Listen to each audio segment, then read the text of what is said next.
relatively injury-free, minus a few soccer games and what have you. How do you see your career winding down? You've got time.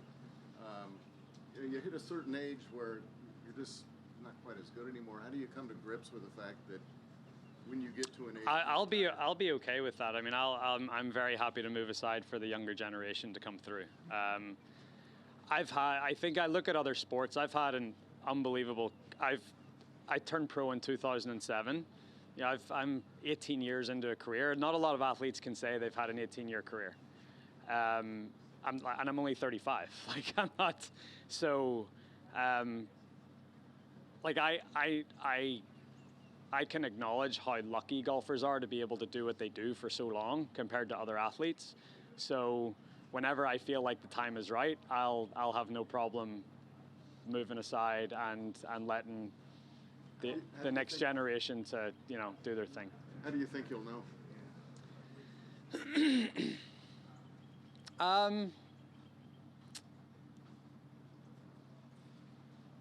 I think when I've achieved everything that I want to achieve in the game, and I get to the point where I don't think I can maybe do that anymore. I'd also like to walk away with a little bit left in the tank. I don't want